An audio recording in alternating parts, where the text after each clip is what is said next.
Okay.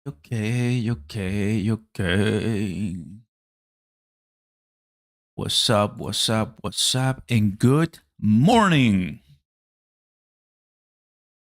So, let's see if we do it right.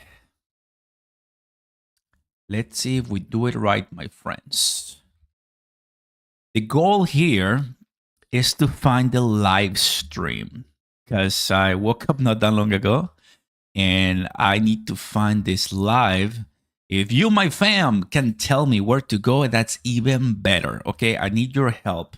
The goal is to find it live, and I have the page. Let me go online. Some other guys are. I mean, typically from experience, I'll tell you. When I was waiting for Vitalik at Token 2049, they always fall behind for some reason. They always fall behind, right? So I wouldn't be surprised because supposedly it's gonna start at 10:40 Eastern, which is happening now, right? So FY. What up, everybody? Good morning. I want to listen to this, and I figured that you might want to listen too, fam. So the live is here. Let me show you. So this is the live right now. So that's not Trump, of course. But I'm gonna be looking out. Okay, I'm taking a look at the comments right here. Yeah, RSBN always covers Trump 100%. So that is happening right now. Like I tell you, probably they're behind, but I'll go ahead and take a look at other stuff. You go ahead and ask any question you guys have on in the chat. I'm gonna be taking a look at a few things. And right now, I think it's a good day, fam. Right? I mean, I bought more Bitcoin today as I basically woke up. I wanna just get one Bitcoin. Also, sorry, my voice is too early. um, Michael Saylor is supposed to be there too. So I'll go ahead and get something done for us, guys. No worries. People should be speaking right very soon. It's called the Digital Asset Summit 2025. Let me go online. See what I find. My voice is destroyed in the mornings. How's it going, everybody? Good morning. Let's see. Agenda. Okay. Where's the agenda? Watch live stream. Who's coming? There. 10:45. Yeah, they have it right there. Oh, there you go. Yeah, they're behind. I knew it. They're behind. Yeah. Right now there's three guys that's supposed to be Joseph Lubin. Yeah, that's Joseph Lubin. And then after that there's Jackal. Let me show you. So I think this is what's happening right now. I think that's the guy, right? Joseph Lubin. So this is a panel for three, with three people. Then we have this guy. And then we have Trump. Yeah, that's the panel with three people. There you go. So yeah, we're fine. They're just behind a little bit. A few minutes. But yeah, there it is. Trump is going to be joining virtually. Oh, and look, Michael Saylor is coming too as well. Michael Saylor will be there. So Trump is coming virtually. I think he's going to announce a few things. Just 5 minutes? Wow. Just 5 minutes. Okay. Okay. So he's going to speak, guys. They are a little bit behind on schedule, but it's going to be coming soon as they finish right here. So I'm going to leave this one open. I don't think we are going to be waiting that long. As you can tell, these are kind of brief conversations. So I'm going to leave that here, but just know that it's coming, okay? It's coming. Okay, good morning, fam. How we doing? Good morning. So let's go ahead and open the trading view right now. Woo! Oscar, can I be frank? This whole lawsuit was a fake out. Ripple has not sold XRP since 2019. The court stopped sales. We're going much higher, brother. I think so. I already have some decent XRP, so I'm good, bro. I mean, I'm just ready to just start accumulating my money. Praise the Lord.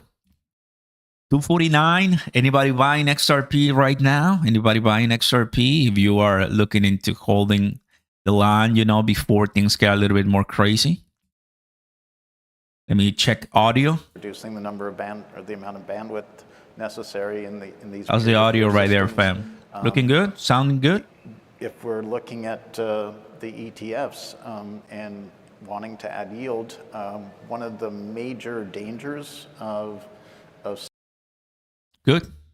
Yeah, because yesterday for FOMC, I know a lot of people always tell me it's the volume is low. I cannot do anything. That's I don't control that audio, but other different people up a little. Gotcha. Yeah, guys. So we're supposed to be hearing from Trump and then from Michael Saylor right after, a couple minutes after. So it should be fun.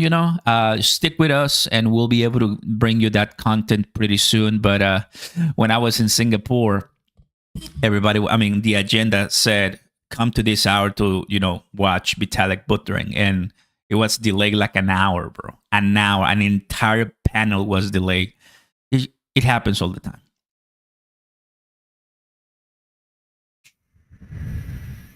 BTC, going back to the 80s, 84 at 5 a.m. today. Look at that. BTC dropping from 86 to 84. And going back to 86, maybe because Trump is going to speak. Maybe there's some big news that they want to announce, right? Oscar, Trump could do nothing, right? We're waiting for bank adoption. Yeah, Donald J. Trump is just an enabler right now. Obviously, it's good to have him for crypto. Absolutely great, but he doesn't know crypto much. He is the president. He's worried about many other things. He just has the people that are helping him, like Bo Hines, that we heard from him. I made a video for you about Bo Hines. He's like, we want as much as we can. You have David Sachs, that's a mega bullish guys for Bitcoin. Then you have the Commerce Secretary. He's another, cheerleader for the administration. You have the Treasury Secretary. You have a lot of people. You have also the Crypto Summit people, right? Like Brad Garlinghouse. Everybody's rooting for the president to succeed, right? Which is good. Hey, Dreams, what's up, bro? Happy to see you, bro. You have the same name, the same profile picture. I see you, bro. Nice. I see you.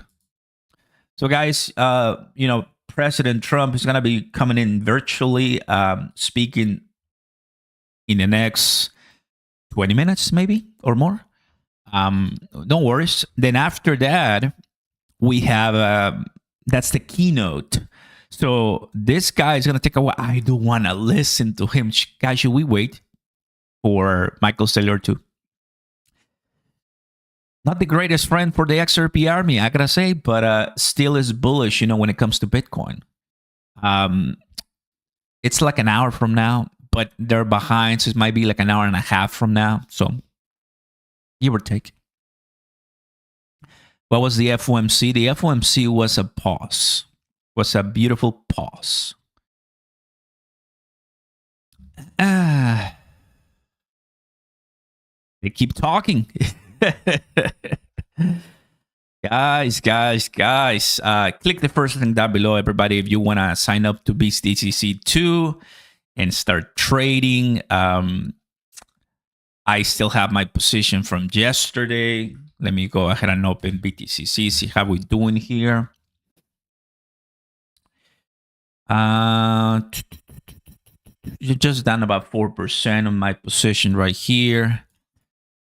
I'm opening in the range right now, so I haven't sold things. So many different rewards. Oh, there you go. I'm getting this one right here. I don't have to scroll all the way down. So 65 P&L, not bad. There you go. They finish. Perfect. Yeah. Jack is coming. This guy. This is Jack. All right. There he is. All right, that was an awesome panel. A lot of talk about adoption. That's what I'm talking about. So, quick show of hands, who took an Uber or Lyft here today? Okay. Not me. Which data center did you use? And how much did it cost you to process that data center transaction? Was it Google Cloud, AWS? No? You know what? That's an invisible experience, an infrastructure experience that you didn't need to know what you're using on the back end. And that's one of the things we've learned in Web 2 is that having invisible, frictionless experiences is. Good morning to everybody joining. Donald J. Trump is talking in about 10 to 15 minutes. It's coming right now, guys. You're listening to Jack. Trump is coming right now. No worries. We got you. We got you, okay? He's coming right now. I always like to listen, to different people. There's all kinds of great knowledge right now, so might as well listen for a bit. Even people in our different chat groups who get a little pessimistic will say, there's no real use cases for blockchain other than store of value. Speculation's the only use case. No one uses blockchain. It's just 500,000 people trading with each other. I personally think that's garbage, okay? I don't believe it, but my goal, and I think our goal should be to make that not even a topic of conversation, okay? By the way, I'm not talking about how many people have a Coinbase or a Binance account and own crypto assets. I'm talking about what Joe was talking about earlier, real use cases that drive the needle. Real use cases like Ripple and XRP, baby, don't you think? That's one of the reasons that we buy, Welcome, XRP fam. How we doing? Make sure you drop a like. If you want to subscribe to your channel, that's amazing. Turn the notifications so you never miss an update. The last couple of days, we've been watching things and the latest, which we like. Plus, tomorrow, Friday, we have another big one. There's a crypto roundtable coming from the Crypto Task Force that I also want to give it a look and listen. So a few things coming our way for crypto people. And it's just great, great news. I think it's going to just help a lot of people get all kinds of information, guys. So get ready. Get ready because things are coming our way super, super fast. Looking spicy. What's up, TJ? Good to see you, buddy. Welcome, welcome. Keep it up, man. What's up? Ramos 3. Let's go, brother. Good to see you, man. JB in the house. Welcome, buddy. Happy to see you, bro. Got the fam here. Got the fam here. So this is happening just in a few more minutes. BTC 86. BTC 86. Tickets. How much was this? $1,700. VIP is now sold out. The general admission 4-pack sold out. Okay.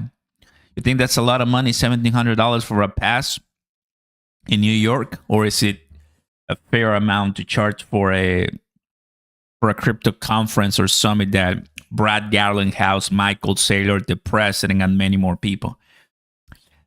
Something I've learned is that crypto events are pricey, bro. Because they know who the audience is. Mostly the audience are going to be people that are in the industry already. So they don't really pay, the company pays. So that's what's going on.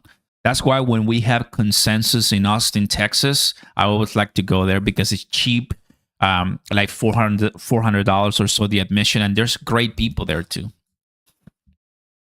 Great people. If you didn't charge.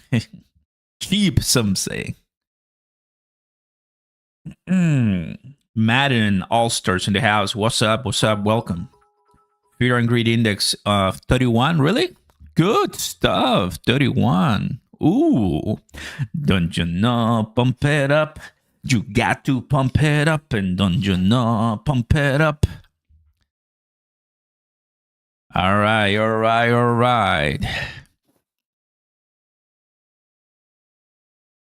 We also gonna have Michael Saylor speaking, right? In a few too. Today's March the watch live stream. agenda. There you go. So Trump is coming in. Let me click here. That's our president, of course. That's him. Soon and very soon. You know, more people are just watching there too. It was like 60,000. That's like 2x that. That's pretty cool. Hey, Luis, what's up, buddy? Good morning. Welcome. Pull up this Escon chart. Can't believe it. XRP Vegas tickets start at 500. Yeah. I do want to go to Vegas, bro, too. Why not, right? Well, I mean, Vegas for XRP, and then you have Bitcoin Vegas, too. There's a bunch of conferences, guys. There's a lot of money in there. There's a lot of money in there, too. If sailors is speaking Bitcoin, we'll dump Alex. It's good and exciting times ahead for anybody who is paying attention to crypto, guys. Question in the chat. What is Donald Trump going to say? Tell me in the chat. What do you think? What are your expectations that Trump is going to speak about? Because he has a few minutes. Obviously, he's not going to be giving an entire keynote.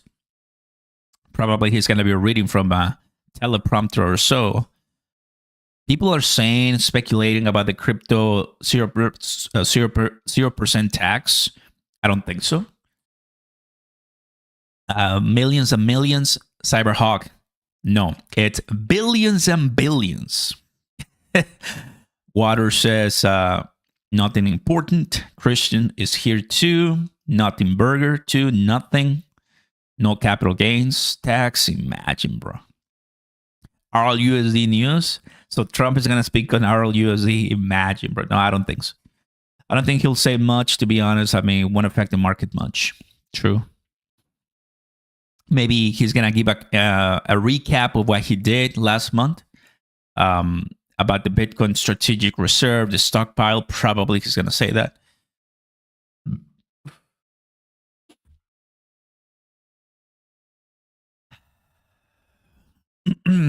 Coming in sweet and soon.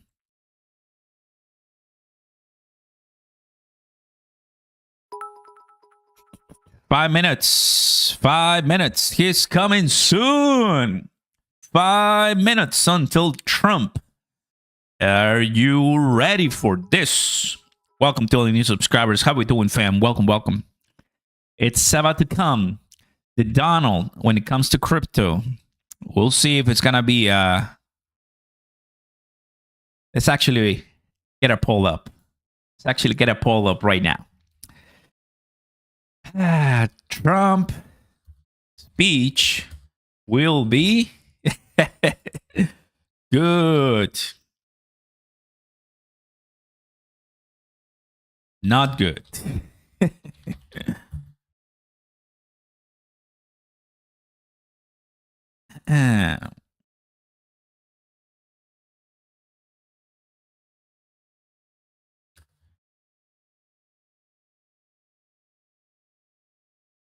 Simple, but effective. April 2nd tariffs. He wanted April 1st, but he, this is exactly what he says. Yeah, April 2nd is going to be reciprocal tariffs. See what that, how that affects the markets, We'll see. But we got about 12, 13 more days for that. It will be interesting to see how things affect, again, the space,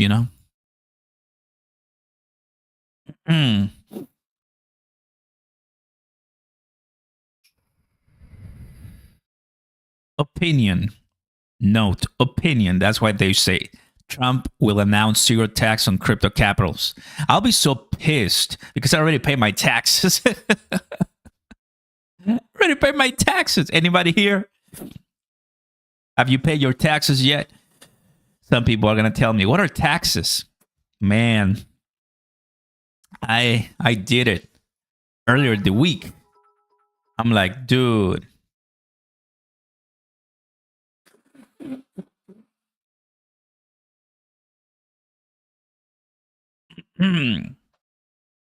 We'll see what happens. What's up, Crypto Poor? Ready, baby. There you go. Have a great day. Goodbye. Bye. I don't need. There you go. Wait, what? Summit. It's an honor to speak with you about how the United States is going to dominate crypto and the next generation of financial technologies. And it's not going to be easy, but we're way ahead. Just 2 weeks ago, we hosted the first ever White House Digital Asset Summit, bringing together many of the world's top leaders in crypto for a conversation led by our White House AI and crypto czar, David Sachs, who's a fantastic and very brilliant guy. That same week, I signed an order creating the brand new strategic Bitcoin reserve and a U.S. digital asset stockpile, which will allow the federal government to maximize the value of its holdings instead of foolishly selling them for a fraction of their long-term value, which is exactly what Biden did. He got a fraction of their value. We're ending the last administration's regulatory war on crypto and Bitcoin, and that includes stopping the lawless Operation Choke Point 2.0. Operation Choke Point went beyond regulation, and I mean far beyond. It was a form of lawfare through government weaponization. Frankly, it was a disgrace. But as of January 20th, 2025, all of that is over. I've also called on Congress to pass landmark legislation creating simple, common sense rules for stablecoins and market structure. With the right legal framework, institutions large and small will be liberated to invest, innovate, and take part in one of the most exciting technological revolutions in modern history. It's so big, it's, I think, as big as you can get. Pioneers like you will be able to improve our banking and payment system and promote greater privacy, safety, security, and wealth for American consumers and businesses alike. You will unleash an explosion of economic growth, and with the dollar-backed stablecoins, you'll help expand the dominance of the U.S. dollar, and many, many years to come, it'll be at the top, and that's where we want to keep it. We only want to keep it at the top, always. I can already see that the energy and passion of the crypto community is the kind of spirit that built our country, and it is exciting to watch as you invent the future of finance. And right here, it's going to be right here in the USA, the good old USA. Together, we will make America the undisputed Bitcoin superpower and the crypto capital of the world. Thank you. Good luck. God bless America.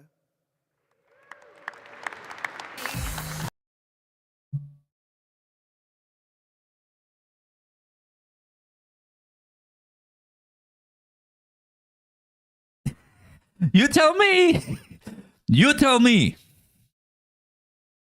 You tell me. Maybe again. Maybe again. That was so quickly. Now these guys, and then Michael Saylor comes in. These guys are going to speak right now, fam, and then Michael Saylor comes in.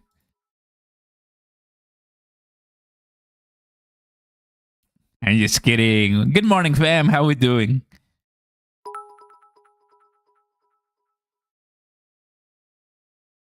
Here we go. Was too quickly.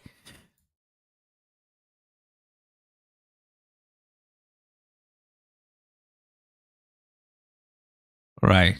Go. Go. Here it comes. Price obviously sold off a little bit, which it happens. It happens. Everybody was like, nothing. There it is. Oh, because it just went through super fast. Maybe once again. Maybe once again. That was it. I know. I know. Maybe once again, fam, for all the people who are just coming in, this is what Trump just said. Here it is. Digital Assets Summit. It's an honor to speak with you about how the United States is going to dominate crypto and the next generation of financial technologies. And it's not going to be easy, but we're way ahead. Just 2 weeks ago, we hosted the first ever White House Digital Asset Summit, bringing together many of the world's top leaders in crypto for a conversation led by our White House AI and crypto czar, David Sachs, who's a fantastic and very brilliant guy.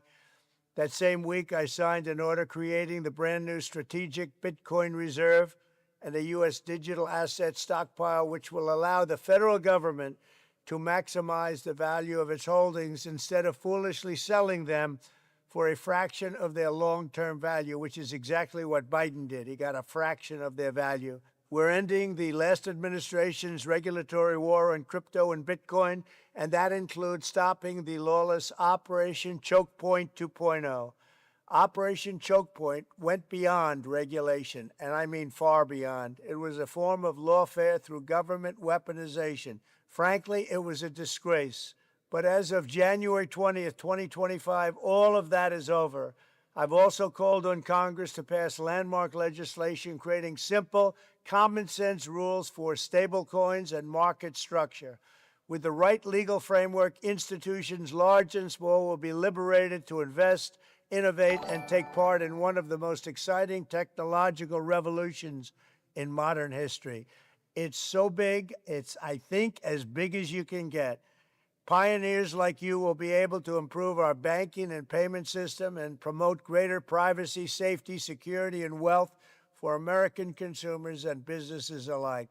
You will unleash an explosion of economic growth, and with the dollar-backed stablecoins, you'll help expand the dominance of the U.S. dollar, and many, many years to come, it'll be at the top, and that's where we want to keep it. We only want to keep it at the top, always. I can already see that the energy and passion of the crypto community is the kind of spirit that built our country, and it is exciting to watch as you invent the future of finance. And right here, it's going to be right here in the USA, the good old USA. Together, we will make America the undisputed Bitcoin superpower and the crypto capital of the world. Thank you. Good luck. God bless America. All right. Guys, I was just taking a look at the price, and you can tell how we went back to the 2 a.m. So about 8 hours ago, and then immediately coming back. That's good news. That is good news for the people who are looking for to see a really nice price of XRP steady and growing up. I love that. Going higher, not leaving the 240s, the 230s. That's great. Great news. So the price coming back up, that's really nice. Price of BTC, like immediately, I think, because we didn't get what all these opinions, right, said about taxes, whatever, capital gains. There's a lot of bunch of speculation. Like, you guys, we are 3,000 here. There's a speculation here too, but guys, like,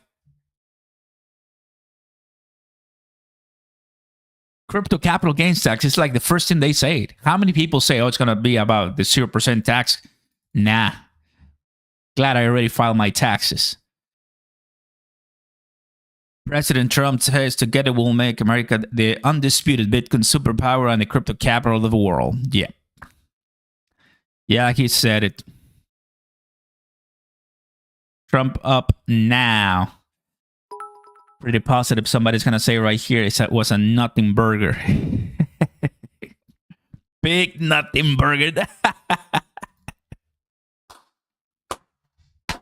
OMG, I just love that comment. Just a nothing burger. That's it. Can't believe it. Thank you, JB. JB in the house. Love it, brother.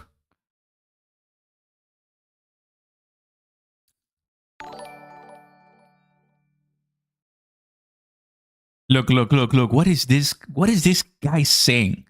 The major crypto announcement is that Trump will declare zero tax on crypto capital gains at today's summit.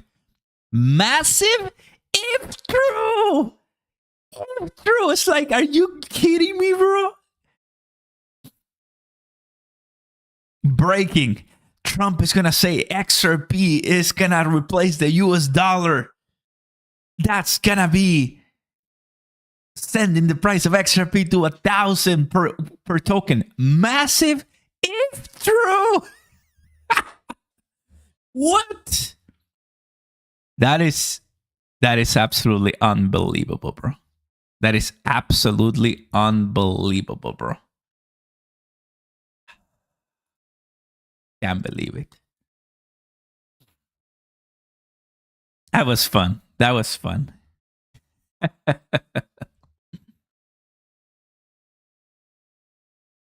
I honestly think Crypto Robert posts the most inconsistent, but I mean, I don't know. It's just like pretty insane, you know. Declare such things. Next, we're gonna have Michael Saylor, and you know he's a bull guy. He is a bull. He's gonna tell us right now we're gonna go to $1 million per coin, right? $1 million per Bitcoin. So I like that. I like that.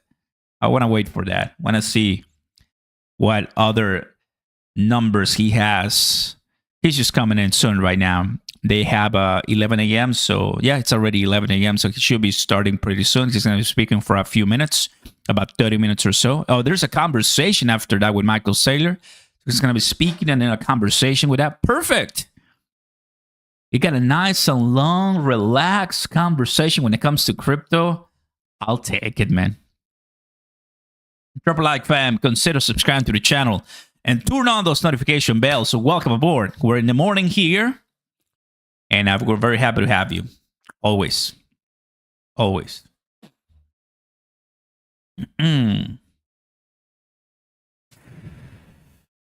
Pompera, what's up, Crypto Poor? Nice to have you, buddy. Welcome, welcome. Let's go to the 15 minutes with XRP. And no, I think the price right now will stay the same for a while.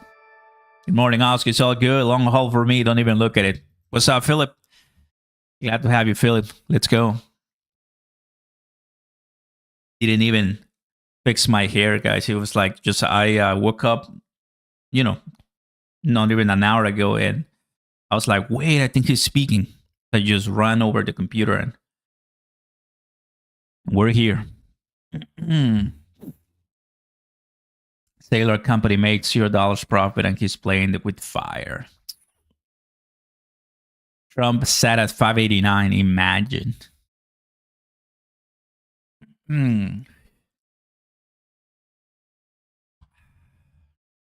Pretty positive Bitcoin is going to do something good when Michael Saylor starts speaking. Typically, that's what happens.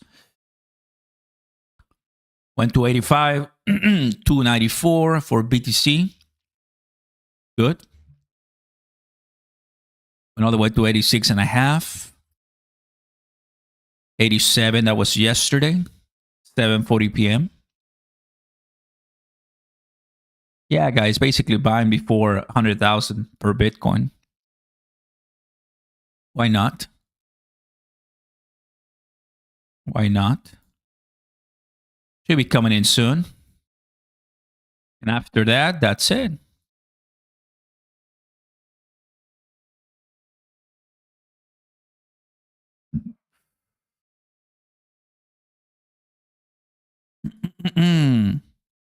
Yep, there it is.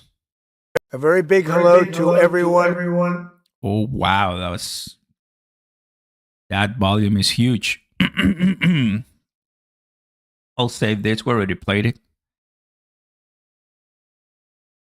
15 minutes, about 10 more minutes, and that's it. We get Michael Saylor. Pretty good. Love it.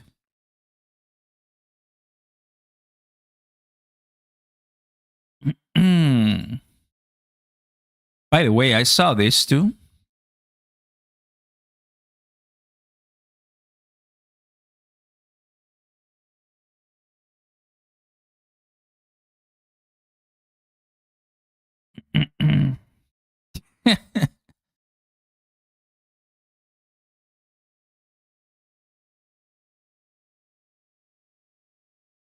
This guy's been saying stuff about XRP. I've noticed.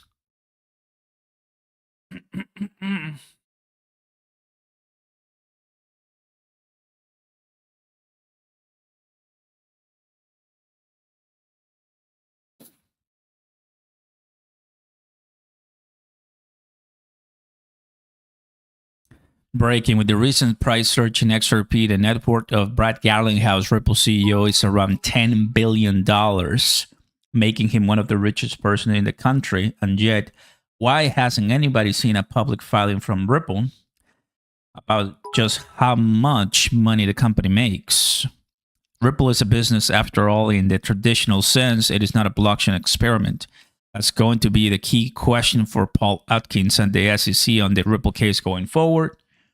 Retailing trading of XRP passes the decentralization test according to the SEC, but there's no doubt it was used to build the Ripple platform, which is a business under security laws that usually mandates disclosures of financials. This could come up during the Atkins confirmation hearing next week from someone like Senator Warren. Who does know security laws, I'm told.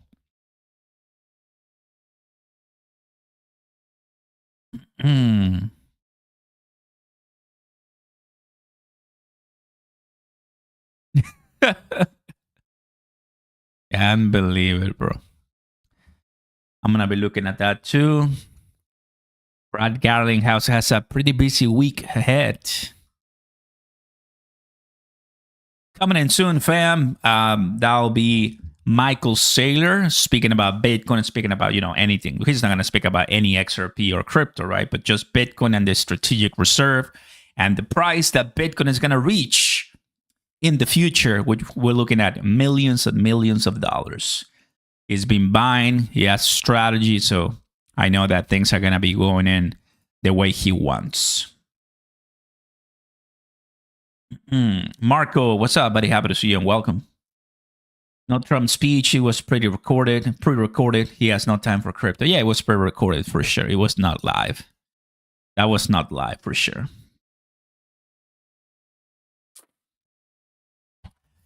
I mean, it's exactly what I told you, right? Just a list of accomplishments by the administration when it comes to crypto, and that's it. Telling everybody what they've done and what the promise, right, that they made in the campaign trail, making the U.S. the crypto capital of the world, and by the feedback of the people who went to the crypto, White House summit, he's doing it. I'm quoting Brad Garlinghouse. I'm quoting Brian Armstrong. I'm quoting the Gemini brothers, Chris Marsalek, quoting Michael Saylor. So all the big guys in crypto, I'm quoting all of them, right?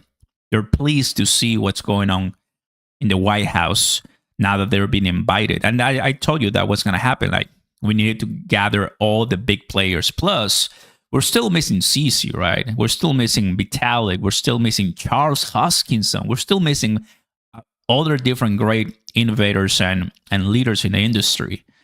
We'll see when. We'll see when we have another chance to hear from them. I want to hear from them, actually.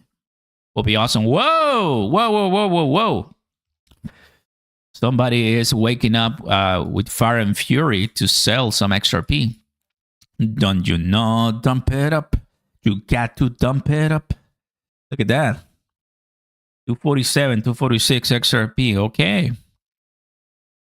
That's a double top. That is a bearish pattern double top. So that's basically the reason why it's coming down. Could be, for sure.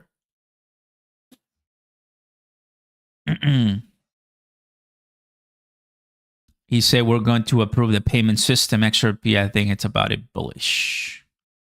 What you drinking? Don't tell me.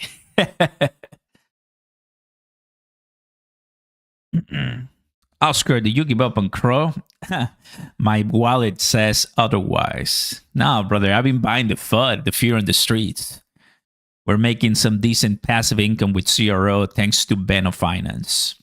So yeah, Beno Finance is helping me really nice. Plus, we have a zoom out, Oscar.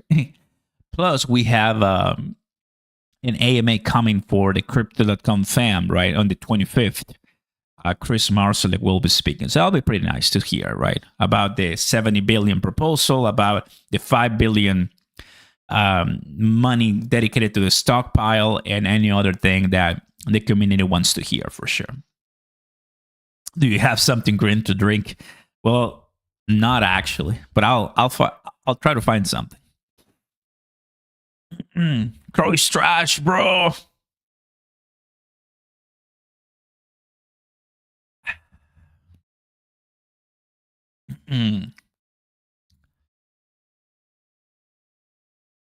So as expected, Eleanor is there. So President Trump said he will make America the undisputed Bitcoin superpower, crypto capital of the world.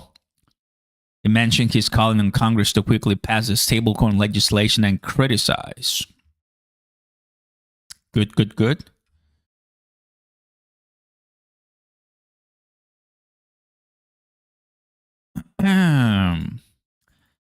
Michael Saylor should be coming in anytime now. Anytime. About 3 more minutes and that's it.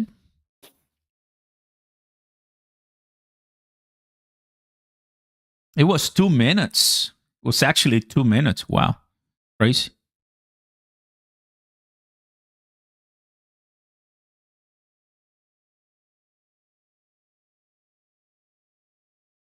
A very big hello to everyone at the Blockworks Digital Assets Summit.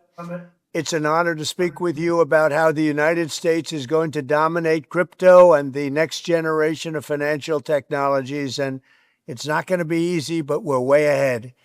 Just 2 weeks ago, we hosted the first ever White House Digital Asset Summit, bringing together many of the world's top leaders in crypto for a conversation led by our White House AI and crypto czar, David Sachs, who's a fantastic and very brilliant guy. That same week, I signed an order creating the brand new strategic Bitcoin reserve and a U.S. digital asset stockpile, which will allow the federal government to maximize the value of its holdings instead of foolishly selling them for a fraction of their long-term value, which is exactly what Biden did. He got a fraction of their value. We're ending the last administration's regulatory war on crypto and Bitcoin, and that includes stopping the lawless Operation Choke Point 2.0. Operation Choke Point went beyond regulation, and I mean far beyond. It was a form of lawfare through government weaponization. Frankly, it was a disgrace. But as of January 20th, 2025, all of that is over. I've also called on Congress to pass landmark legislation creating simple, common-sense rules for stablecoins and market structure. With the right legal framework, institutions large and small will be liberated to invest, innovate, and take part in one of the most exciting technological revolutions in modern history. It's so big, it's, I think, as big as you can get. Pioneers like you will be able to improve our banking and payment system and promote greater privacy, safety, security, and wealth for American consumers and businesses alike. You will unleash an explosion of economic growth, and with the dollar-backed stablecoins, you'll help expand the dominance of the U.S. dollar, and many, many years to come, it'll be at the top, and that's where we want to keep it. We only want to keep it at the top, always. I can already see that the energy and passion of the crypto community is the kind of spirit that built our country, and it is exciting to watch as you invent the future of finance. And right here, it's going to be right here in the USA, the good old USA. Together, we will make America the undisputed Bitcoin superpower and the crypto capital of the world. Thank you. Good luck. God bless America. Last time before Michael Saylor. Coming now.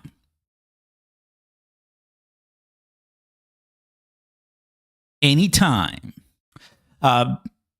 XRP testing once again the 246 line that I drew for you guys a while ago. So we're seeing that they really wants to break down. It could most likely go down, you know, now that it's twice. We'll keep an eye on that. There it is. That'll be fun. If you're ready to listen from Michael Saylor, guys, all you need to do is let us know in the chat. It's another big guy, big bull guy when it comes to Bitcoin. And there he is. Smash the like button, fam. Subscribe to the channel. Welcome back. Welcome aboard. Oscar Ramos here bringing you the latest. There it is. 21 Truths of Bitcoin. We'll see what he got for us. For hosting me, and thank you to everybody in the audience today for being here. I appreciate it. I've followed the program for the past few days. It's been extraordinary, and I'm happy to have the opportunity to present in front of you today. I have, could we go back one slide?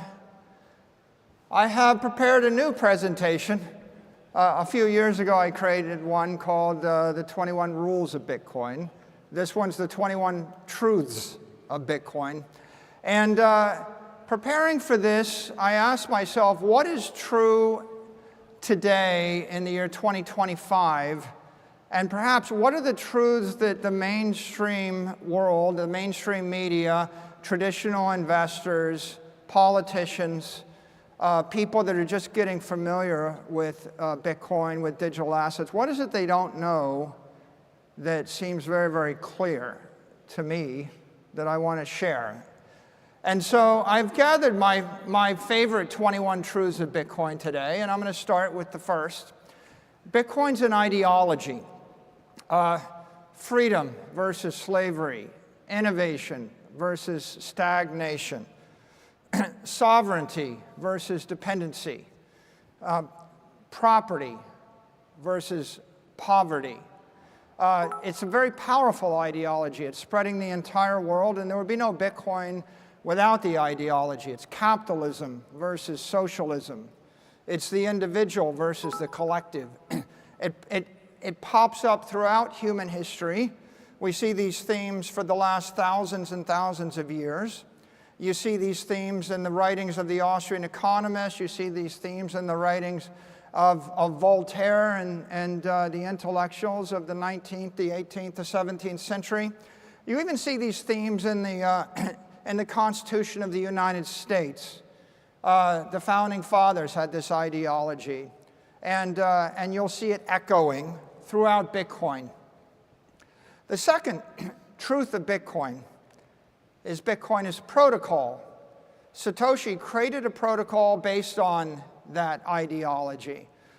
The 21 million coins, the block sizes, the 10-minute centers, the SHA-256 hashing. It was an integrated protocol. It's not the only way you could have done it, you know. You could have base 10 math, but you could have base 2 math. You could have English as a protocol, but there's also French as a protocol. Bitcoin's a protocol for prosperity. It's a protocol for economic success, economic empowerment. And that protocol lives on in the software.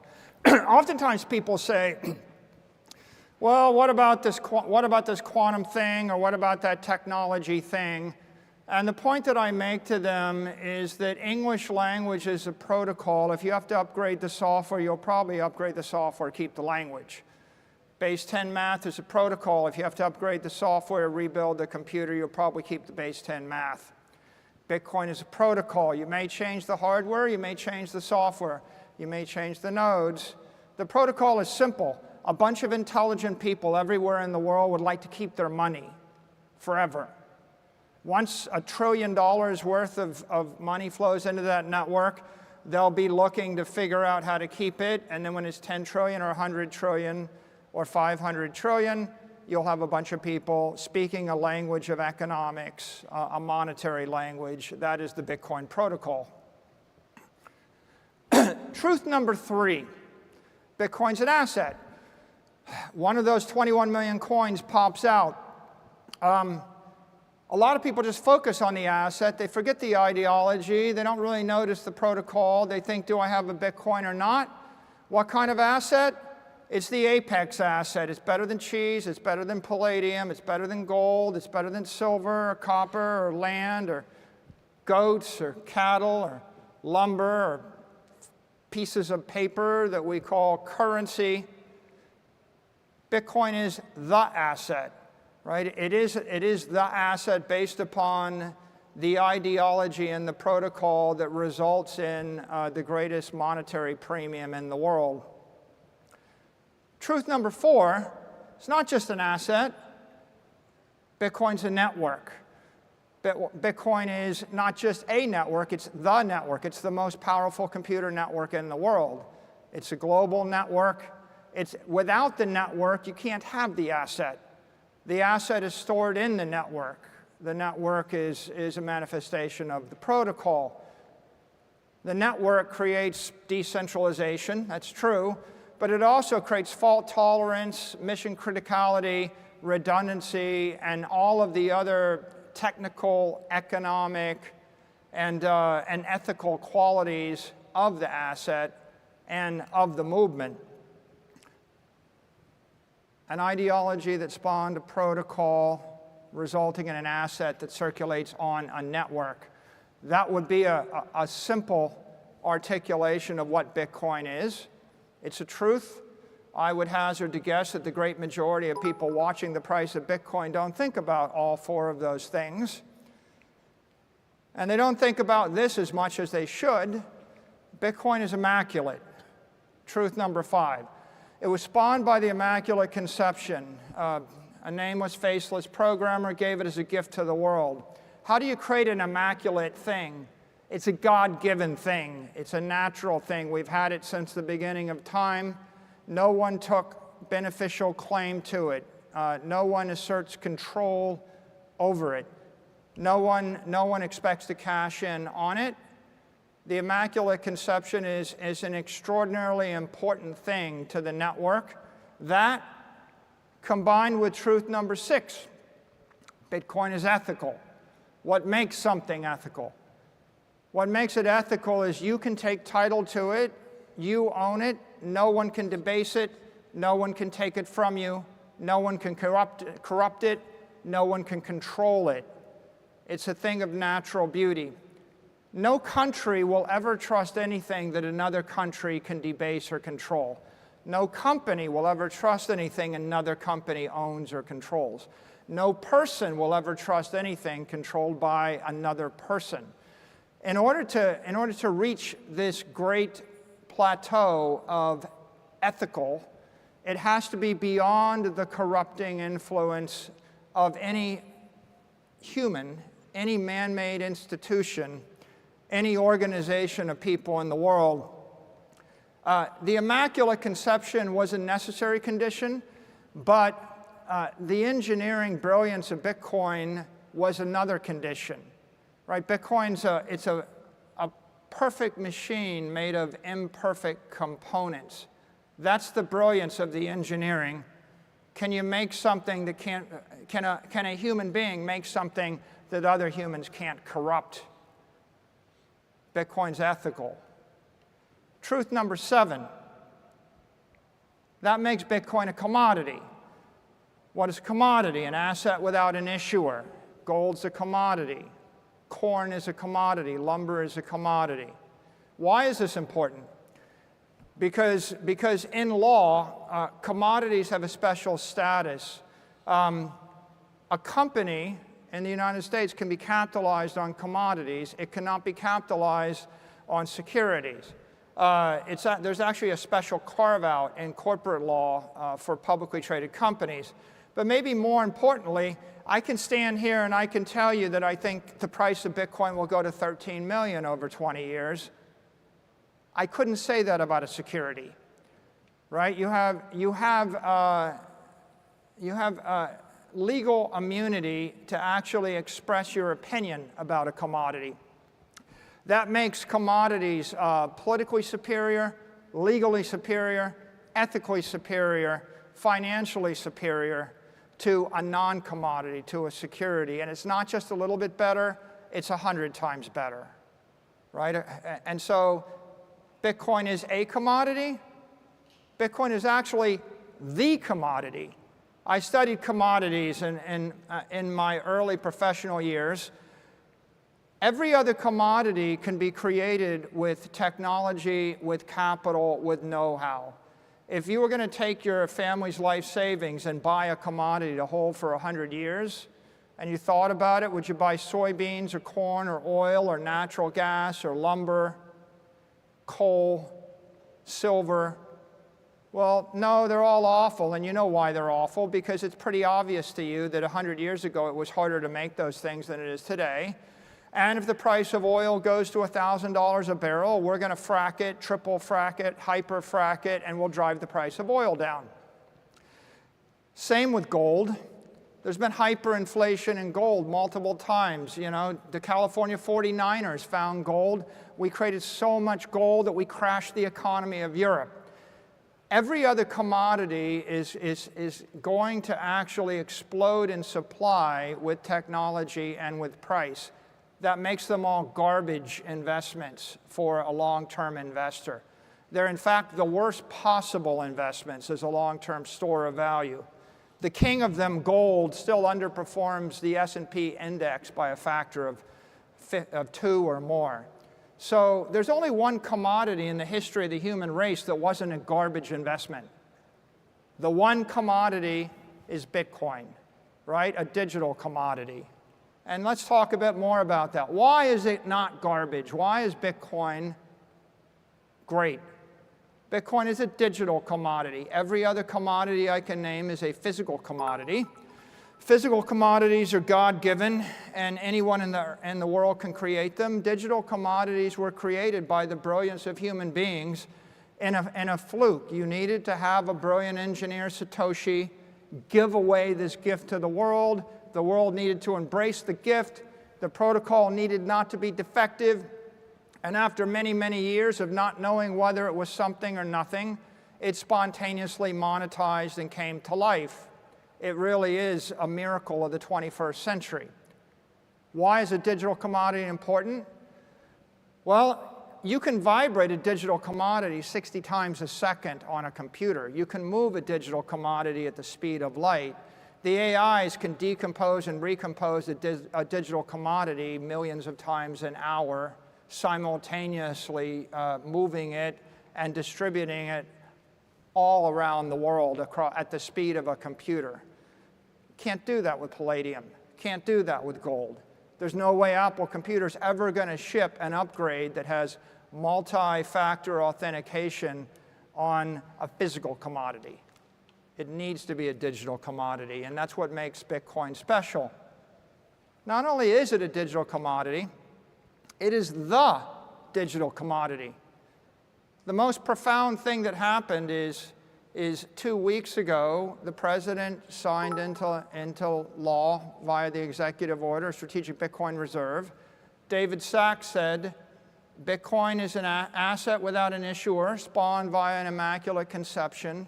It is decentralized. We recognize it as a store of value. It is our digital gold. You have the most powerful person in the world and members of the cabinet that are saying that it's the policy of the United States government that Bitcoin is the one digital commodity in the world. That's going to ripple. And, you know, I can create a digital commodity, theoretically, an asset without an issue, and I can give it a protocol that inflates it 5% every year. I could create any kind of inflationary monetary protocol. For example, corn and oil are commodities. No one doubts the fact they're commodities, but they're not scarcity. They're not capped. Bitcoin wasn't just a brilliant creation of a digital commodity. Bitcoin was brilliant because Satoshi capped the supply at 21 million. If I give you an inflation rate of 2% and the supply of gold, the economic half-life of your wealth is 36 years. When I give you an inflation rate of 0% in your digital gold, the half-life of your economic wealth is infinite. It is forever. The difference between 2% inflation and 0% inflation is you're dead in 36 years with 2% inflation, and you live forever with 0% inflation. Next time someone tells you that it's just a little bit of inflation and the 2% doesn't matter, I just want you to think about that, the half-life of 36 years versus the half-life of 1 billion years. And of course, with that observation, it stands to reason the next truth is Bitcoin truly is digital gold. Gold, what does it represent? Gold represents money and wealth in the human race for 10,000 years. It represents prosperity. It represents the king commodity. It represents the most ethical, virtuous, technically sound money. And the vast majority of the people in the world, they're not invested in digital assets. They're not invested in Bitcoin. They don't even know what we're doing here. You're probably, you know, if you lined up 100 people on the street You know, to say that you're the top 1% is probably an understatement. You're at least ahead of 99%. So for the mainstream, when you say digital gold, what that tells them is that instead of giving away a gold medal at the Olympics, maybe it's time for a Bitcoin medal at the Olympics. What it means is that the golden age will give way to the Bitcoin age. What it means is a city with streets paved in gold maybe should be paved in Bitcoin. What it means is that if something is gold-plated, and that's how you monetize anything, a gold-plated lighter, a gold-plated pen, maybe it should be Bitcoin-plated, right? This is a very profound thing, right? The truth, Bitcoin is digital gold. We dismiss it as being kind of a boomery idea, but the boomery idea means Bitcoin's worth more than 20 trillion because that's what the gold is worth. But the truth is everything digital in our modern era is worth 10x the analog version. If Bitcoin is nothing more than digital gold, Bitcoin is worth $200 trillion if it's nothing more than digital gold. But of course it is more than digital gold because truth number 11, Bitcoin is digital money. JP Morgan said gold is money, everything else is credit. Money, a bearer instrument. I give it to you, I don't have it, you have the money. Well, Bitcoin is money. What is everything else circulating in the internet? Credit.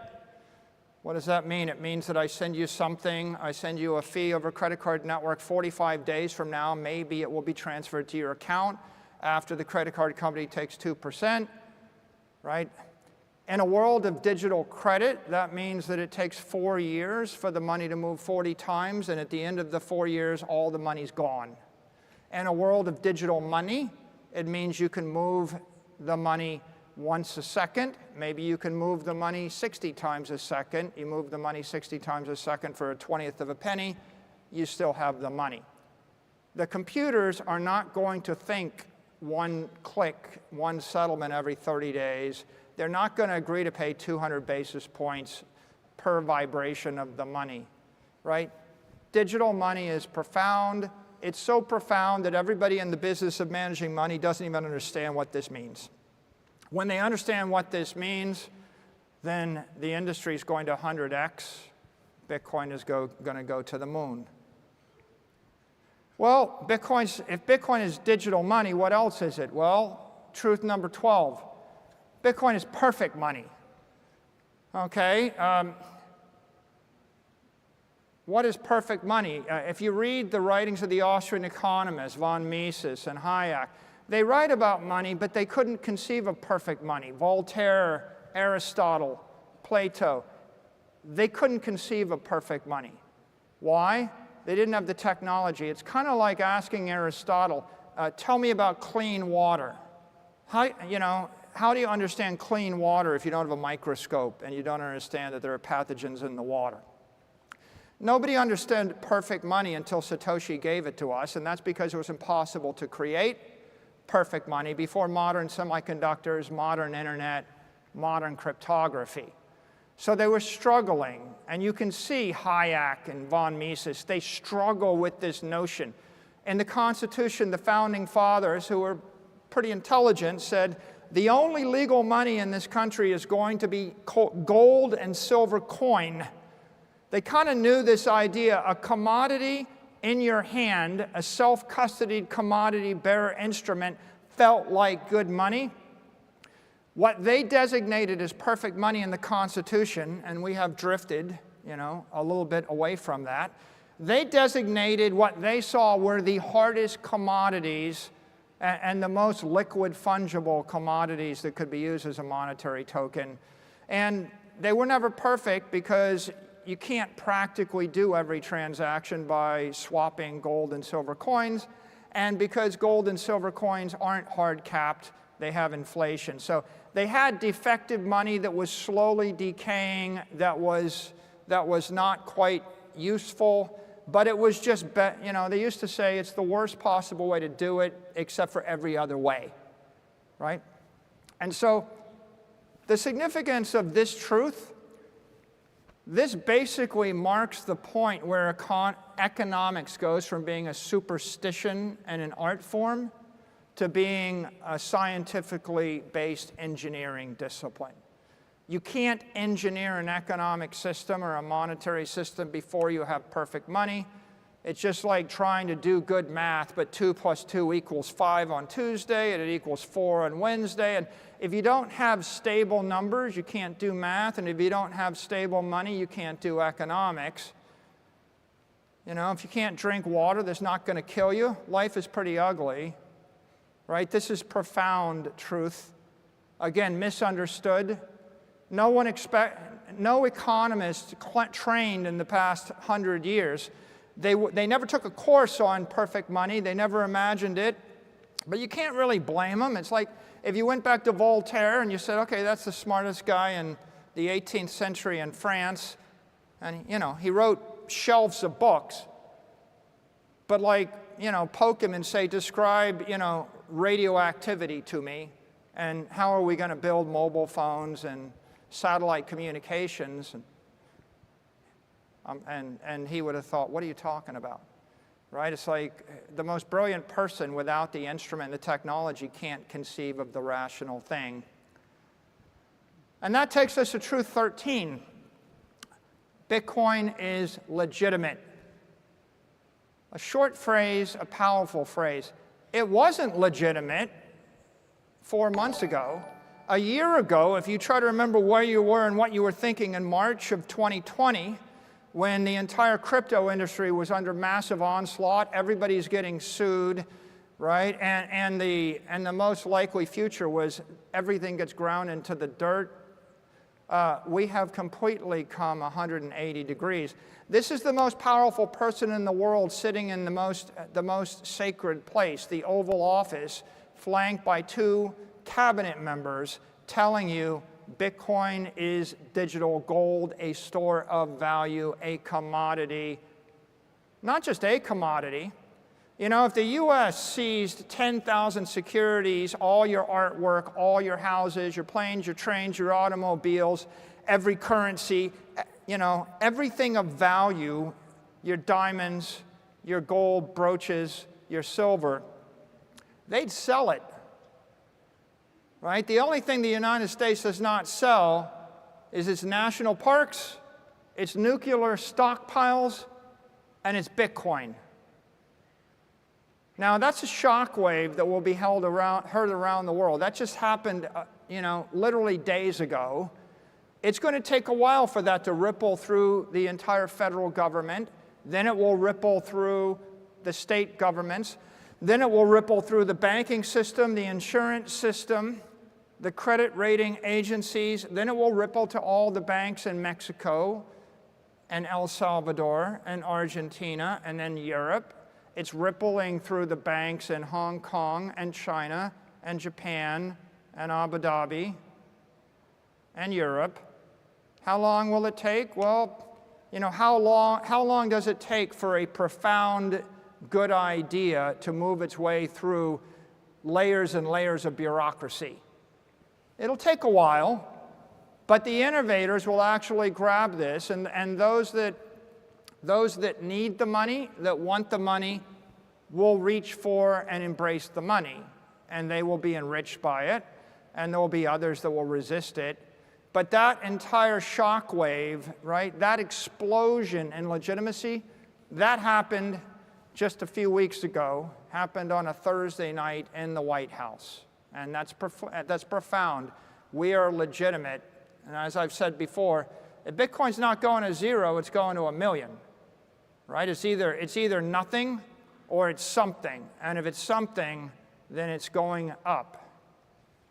And truth 14, Bitcoin is corporate.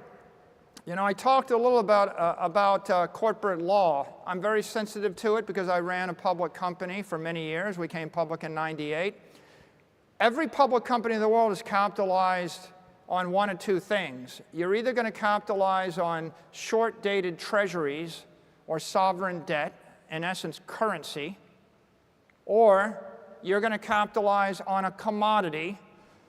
Well, it turns out that every commodity other than Bitcoin underperforms the S&P index. It doesn't beat the cost of capital. So capitalizing upon silver or gold or palladium or oil makes no sense. There is one commodity that you can put 100% of a corporate balance sheet in. And that one commodity is a digital commodity, and that digital commodity is called Bitcoin. And so what does it mean? It means that for the first time in 100 years, companies can recapitalize, and they are recapitalizing. And what does that mean? That means a company starts by sweeping a little bit of excess cash, and then cash flows, and then it sells some equity, and then it issues some debt, and then another company follows, and another company follows. Right now, there's about 80 companies that are starting to buy Bitcoin, and there's probably 80 ETFs. We're going to see another one every week, and another one every week, and pretty soon there'll be hundreds. And those hundreds become the gateways for hundreds of trillions of dollars of equity capital and fixed income capital to migrate into the entire digital assets economy. And you can see it right in front of your face. You see a company like Metaplanet goes from one hotel being worth a few $1 million to being worth $1 billion in 12 months. Where does it stop? It's not going to stop, right? If you're legitimate, you're corporate, right? You're going to see a transformation of mainstream organizations. The 15th truth, Bitcoin is global. Everywhere in the world I go, I meet someone, and they say, well, thanks, thanks because I bought a Bitcoin for my daughter, or I bought a Bitcoin for the family. We appreciate what you're doing. And you know what I say? I say thank you because I appreciate what you're doing. Bitcoin is global, Your Apple stock isn't. Your land isn't, right? The artwork that you hold isn't global, right? Bitcoin is a global asset. It means somebody in Nigeria buys it, and they're getting the benefit of entrepreneurs in Manhattan. And it means someone in Arkansas buys it, and they're actually in an economic relationship with somebody in Singapore, right? This is not a lowest common denominator thing. You own Arkansas real estate, no one's going to fish you out of that investment. You own Bitcoin, you bury it in your backyard in Arkansas, and you'll wake up in 30 years and find out that someone in Tokyo or London made you rich, right? This is the global asset. There isn't another asset that trades on Wall Street that is global in the way that Bitcoin is. And it's not just global, it's immortal. We're stretching in time and space. Show me an asset that stretches to every part of space that truly is global, Bitcoin. Now show me one that I can see into the next 100 years or 1,000 years. There's nothing else that you own that's going to last 100 years, right? Your warehouse will have to be redone. Your artwork will probably have to be restored, right? What company would you think is going to be around 200 years from now, right? The real beauty of Bitcoin is the elegance of the protocol is all you're doing is buying 1/21 millionth of all the money in the world forever, okay? When is that going to obsolesce? Like when are you not going to want to own 1/21 millionth of all the money in the world forever, right? It's not like iPhone 99. It's not like, getting the next upgrade on the whatever gadget, right? Bitcoin is immortal because the idea is so timeless and so elegant, and the network is just virally going to spread. It's a life form. And if it's immortal, it means you can actually think 200 years in advance. No company expects to live more than 10, 20, 30 years. Everybody's short term. It takes me to truth number 17 is digital energy. A calorie is organic energy. A Satoshi is digital energy. If you want the AI, if you want to put life in cyberspace, if you want to bring an AI to life, you have to imbue it with digital energy. Then it comes to life. Then it thinks. Then it lives. Then it procreates. Maybe it lives forever. You can't. Anything that is funded with digital credit is just a shadow. It's a shade. It's a ghost. If you want something to be a true life form, you have to put real energy into it. I've said many times before, Bitcoin is a conservative asset. I give it to you. I don't have it. It implements conservation of energy in cyberspace, but the more important point is it's going to bring life to cyberspace. Truth 18. If it's digital energy, then Bitcoin's a digital energy network. How do you move energy from point A to point B? How do you vibrate energy, right? How do you do it in a rapid, at the speed of a computer rate? How do you bring the entire world into that relationship? You can't do it with a credit IOU, and certainly you're not shipping gold from New York to Tokyo in a second. Which takes us to truth number 19. If it's an energy network, Bitcoin is a digital economic system. How do you post $10 million for 5 minutes, with a company across the country and fetch it back? How do, vibration, how do I give it to someone, take it back in 18 seconds? How do I swap a capital asset for a currency asset? We see this in DeFi, right? I'm swapping Bitcoin for stablecoin for Bitcoin, but think more broadly, right? Think about a world of 1 billion robots talking to 1 billion AIs that are thinking at the speed of the computer, that want to actually transact millions and millions of times an hour in time and space. They're going to do it with a digital energy network. And that takes us to truth 20. If it's an energy network, I can reverse it. Bitcoin becomes a digital defense system. Bitcoin is the most powerful network. What's the unit of power? The exahash. If I actually place my cryptographic keys, my identity, my authentication behind that hash wall, behind that wall of digital energy, then I can secure a system, authenticate a system, defend a system, potentially even attack a system. You can't be a superpower if you lose control of your airspace. You can't be a superpower if you lose control of outer space. You can't be a superpower if you lose control of cyberspace. Control of the digital power network, the mining network, the hash network is control of the ability to move energy and capital from point A to point B. Control the network, control your destiny. Lose control of the network, you lose the ability to engage in digital commerce. Maybe you lose the ability to secure your cyber systems. It's a defense system. And with that, I'll end with my final truth, truth 21.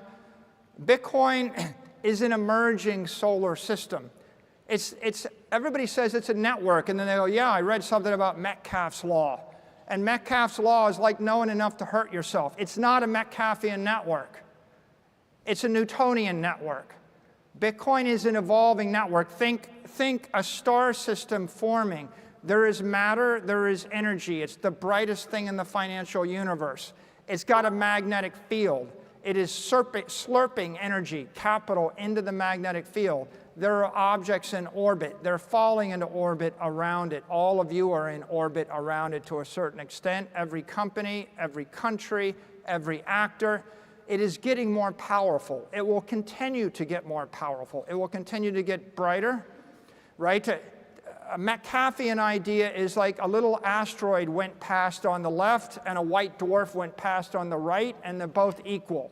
Well, they're not equal. The white dwarf is going to suck the atmosphere off my planet, and the little asteroid is irrelevant. It's like a cute little shooting star. It made a little spark for me, right? This is not a little Metcalfean network.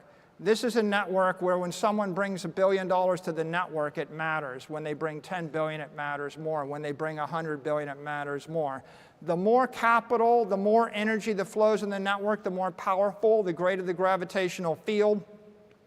Eventually, anyone in the orbit, right, has to adjust their trajectory in order to accommodate that gravitational field.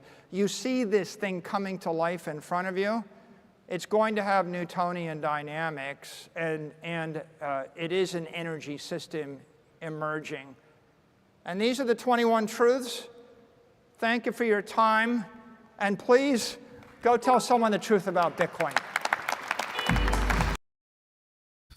So he's coming in for a sit down they're going to ask him about yeah, there it is. A conversation with Michael Saylor. It's happening right now. But what's up, everybody? Oh my, that's a lot of things going on, right? You've been here. Michael, thanks for the presentation. Pete Rizzo, Bitcoin historian on X, host of the Supply Shock Bitcoin podcast for Blockworks. Michael, just want to jump in where you were in your presentation talking about we are watching history. This is a historic moment. The world is changing. We just saw a sitting president make an address at a Bitcoin conference, something that would have been unheard of even a few years ago. And today on the news, we have the Swiss National Bank making a statement about them not wanting to buy Bitcoin. We have Pakistan coming out forming a crypto council saying they'll be the leaders of Asia. So Michael, over to you.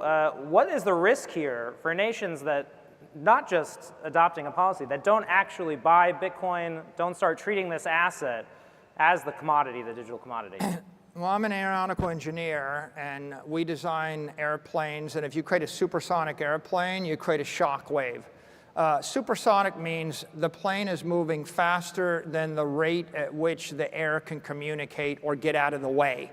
So when something is moving too fast, you have turbulence, you have shock wave, you will have a lot of noise. What you're seeing here is the Bitcoin shock wave. This is going so fast, every actor, every money manager, every central bank, every politician is going to be asked the question, why don't you own Bitcoin? And that is indicative of just how much power they have. They're not being asked whether or not they're going to put cobalt in the Swiss national reserves.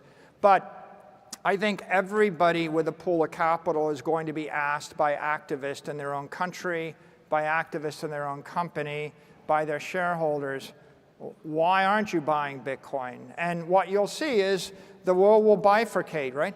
You had an extraordinary, innovative moment in the White House a few weeks ago where what you saw was the president saying, we're going to embrace the future. And the president puts his finger on the world's first digital commodity and identifies it and says, this is not a bad thing, this is a good thing.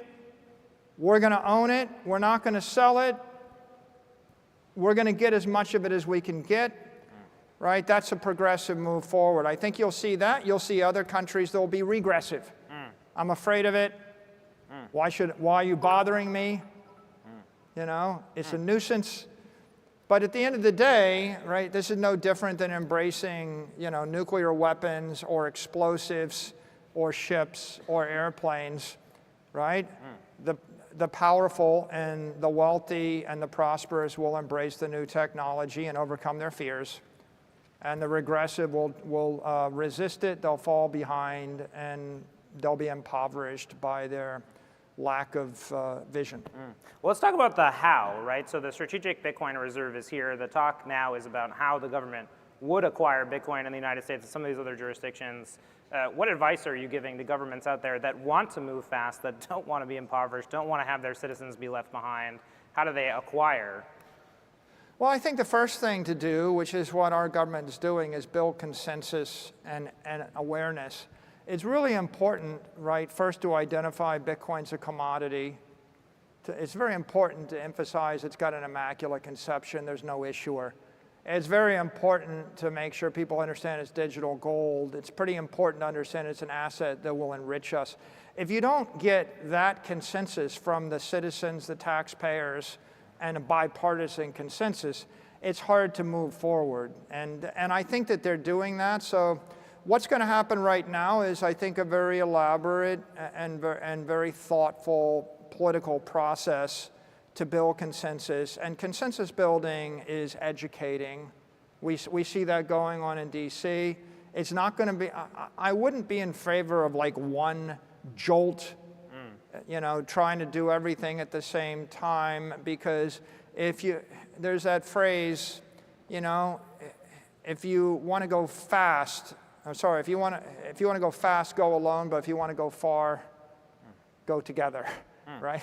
And what we need to do is make sure that we take everybody along, and that's going to be a dialogue between the White House, the Cabinet, Treasury, Commerce, the Senate, the House, the industry, and then all of the major political constituencies on both sides of the aisle. Well, one of the big questions right now is really how much Bitcoin does America have? Senator Cynthia Lummis coming out and talking about this. We think the United States has 200,000 Bitcoin. But we don't know. There hasn't been an audit. We know that some of these agencies have been conducting sales as they have been historically. What is the impact here if the United States has less Bitcoin than we think we have? What if we don't have 200,000 Bitcoin? Well, I mean, the only thing we know is we don't have enough, whatever the number is. I think that we'll know more with more transparency in time, especially this year. I think that we'll put in place pretty good programs for managing digital assets, for managing Bitcoin. Certainly, I think by the end of the year, based upon everything that the president has said. I think that clearly the opportunity is that there's $450 trillion of long-term capital in the world, and it's all invested in 20th century bonds, 20th century real estate, 20th century equity, and 20th century artwork and other collectibles. And as the world gets educated, they're going to sell their inferior assets and they're going to convert them into Bitcoin.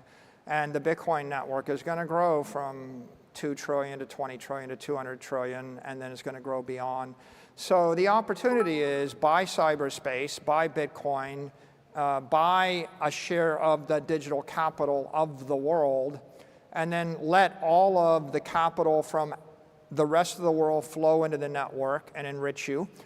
Capital from the 20th century in the US. I mean, someone with a warehouse in New Jersey, when it gets to the end of its life, may very well say, instead of renovating the warehouse for another 20 years, I think I'll sell it and buy Bitcoin with it. So 20th century capital will flow into the Bitcoin network, foreign capital will flow in the Bitcoin network, and then these AIs and technology companies are going to create tens and then hundreds of trillions of dollars of value.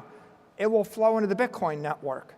So the opportunity is simply buy it, buy as much of it as you want to own, and then allow the passage of time to enrich you.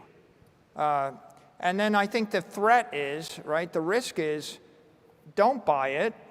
How would you feel if your enemy made $80 trillion and owned the network or control the network? The worst case would be they make 80 or 100 trillion, they control the network, they own cyberspace, you don't. And I would say the best analogy, and this is manifest destiny in the United States. When Thomas Jefferson was president, he had an opportunity to buy Louisiana. We didn't have the money, but it's not that complicated. You're on the East Coast and you look west and you think, do I want to allow the French, or do I want the French to sell this to the British, or do I want it to be sold to the Spaniards, or do I want to own it? So we bought it, and then we moved on to take control of and take ownership of Texas, and then the West, and then California. And where would the country be if California was owned by the Spanish and a third of the country was owned by the French, and we had been responsible in not taking risk? And so the answer is, it's the future, right? You may not, you could say, well, I live in New York City. I don't think anybody will ever want to live in St. Louis or San Francisco or LA. It's like a hard wagon ride from here. And you would be right, but you would be wrong. Of course they want to live in San Francisco and LA. You just got to look out far enough.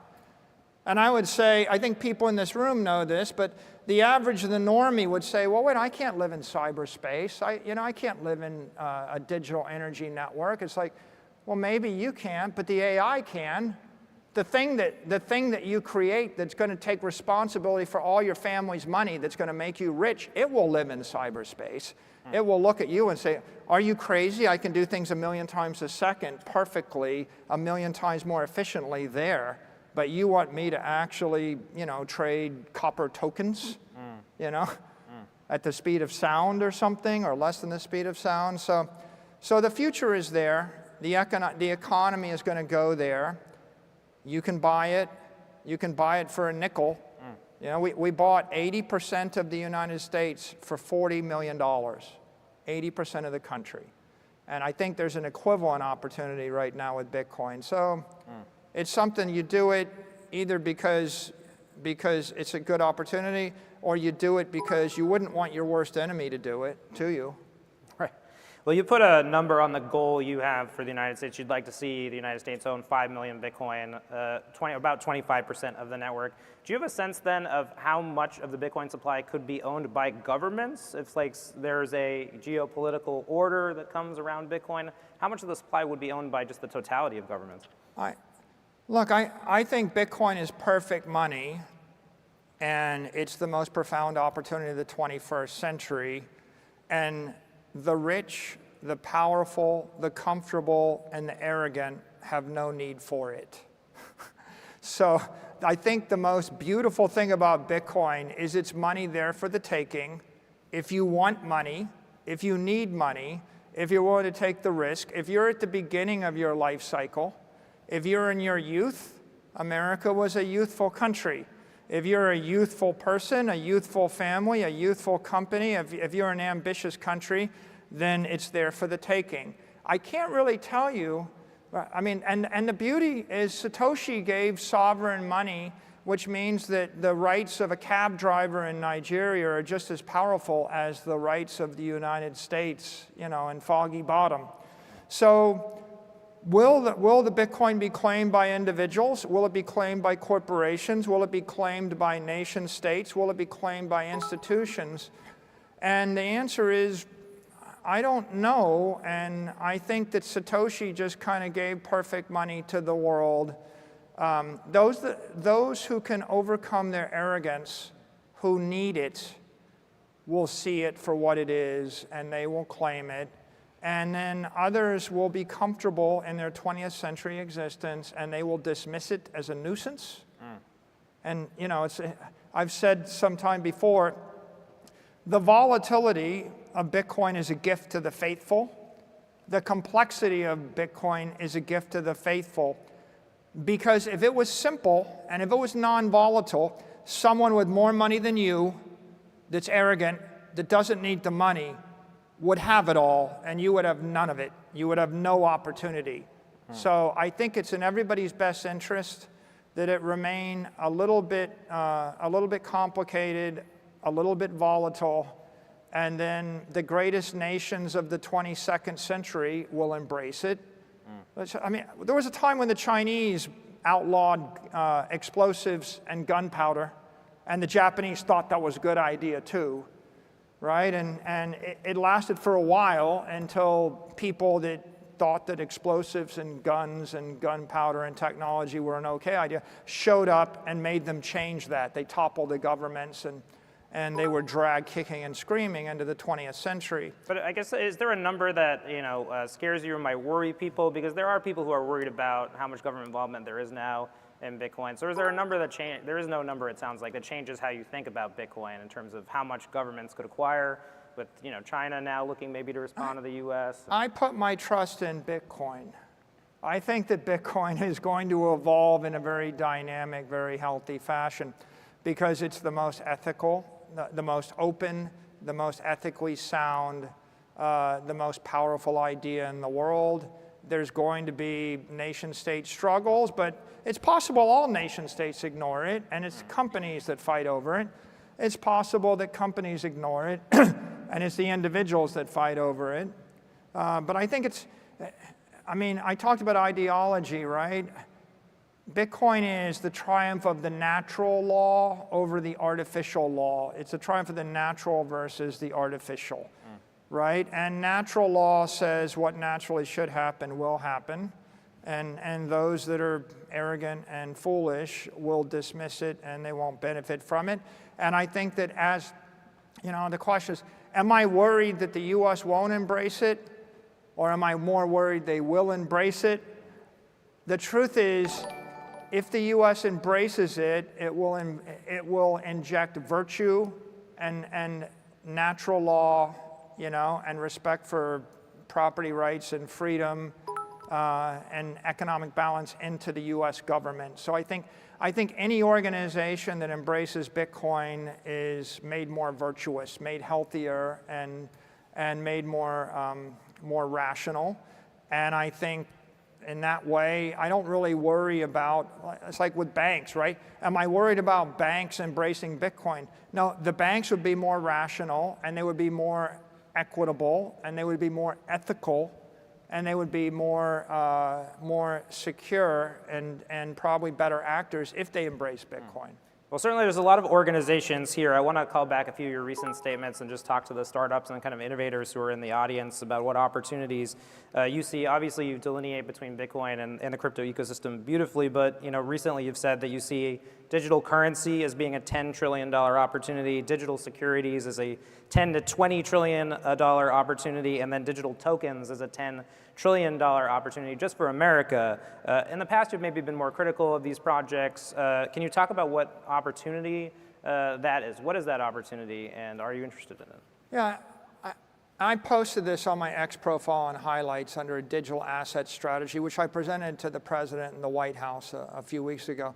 I think that the great opportunity here is to define an asset class, the digital token, and I think the digital token ought to be an asset with an issuer that has some utility that stops short of being a security.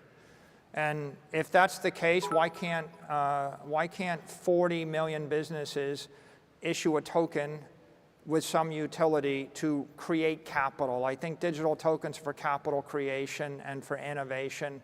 And as long as you're civilly and criminally responsible for the damage you do, as long as you don't lie, cheat, and steal, I think that there ought to be a massive token economy that explodes. And that'll get us to 10, 20, 30, 50 million tokens, and many will fail, but some will succeed, and then the world will get very interesting. I think that the brutal fights over the last 4 years were because we only had securities and commodities. I think that that's a false dichotomy, and there will always be confusion and controversy until we create a new set of assets. The digital token ought to not be a security and not be a commodity. It ought to be an asset with an issuer.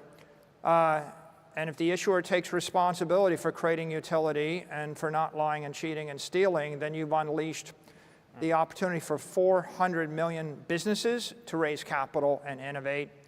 I think digital currencies ought to be designated as such, which is an asset with an issuer backed by currency. And I think that should be a competitive market. And I think that if digital currencies become competitive, I think things like the dollar will spread to be a $10 trillion asset, right? It's right now, Tether is successful offering zero yield, and there's 150 billion of demand for it without being, endorsed legitimately by the U.S. government. If the U.S. government let a bank offer you a digital currency that gave you 400 basis points of yield, the demand would go up by a factor of 100, right? And the big winners would be the U.S. dollar and the issuers, and then most of the weak currencies will be replaced, and the U.S. will export its currency to the world. And I think the U.S. can export $10 trillion of U.S. dollars, but it has. I officially listened to about an hour of Bitcoin. Woo! Guys, I'm convinced that if the major and main bull person for Bitcoin, that is Michael Saylor, the person that you are listening right now. Appreciate you guys stopping by. I know it's a while, but I always like to give a chance to the people who are at the top, the billionaires, the mega gazillionaires. And they obviously want Bitcoin to succeed. I want Bitcoin to succeed. There's nothing wrong with that. But Bitcoin is not going to make me extremely rich. XRP will make me extremely rich. And other different, like he was saying, digital assets that are responsible financially, economically, legally, right? And I was waiting a long time for any kind of response or any mention for any big company. Probably he's gonna say it, who knows? But it's been a while. All I'm gonna say, guys, is that we're early, and you see the price right now kind of coming down a little bit. I was showing you that, and seems that people and traders are using today as a sell the news event. Trump speaking, Michael Saylor speaking, why don't we go sell it? But realistically, it's not that bad yet. Like still in the 240s, I'll take it. I'll take it. Well, guys, how do you like it? How do you like it? Let's go ahead and close the poll right now. Oh, man, that was long, bro. But we did it. With 5,000 votes, which is the best digital asset to hold for the next 20 years? And the answer with 72% is XRP, 20% Bitcoin. Good stuff, fam. So you know how if Bitcoin, they claim it's early and we're basically the 1% in the world, and you tell me in the comments what percent we are as far as XRP holders. Less than 1%, 0.5% or so, 0.1% or so. So if you guys are here, I'm very happy that we are eventually going to get to that wealth through the passage of time, right? Like he said, the passage of time. Well, guys, one of the best ways to explain what happened here was a big, fat, nothing burger, as said by a lot of people. The price of XRP is still down, but, well, buying the dip, right? Thank you very much for coming to the space, guys. Like and subscribe, links down below. Join me on BTCC. We are working hard for you, fam, with all the news and updates. I'm going to go ahead and eat something because I haven't eaten anything. Literally just woke up and run to the computer and just kind of get all the updates. But I liked it. I really, really like it. What do you think? Nothing buffet. What's up, Mike? Taylor can't even sell me on Satoshi. Yeah, I mean, are we gonna ever know who Satoshi is? We'll see. Maybe, maybe not. But that'll be something, right, for us to deal with later on. Well, fam, thank you so much for your support. I'll go ahead and relax for a while. It's a big, strong day. Tomorrow there's even more. But let's have to wait a little bit longer. You know, if you go to the 4-hour chart. We did a nice pump. Remember what I told you, actually, right? Pump and then maybe a symmetrical wedge. It's something that I created yesterday. So hopefully, you know, we're going to respect that. Because, I mean, come on, XRP. It's time to pump. Peace. Let's go. See you, fam.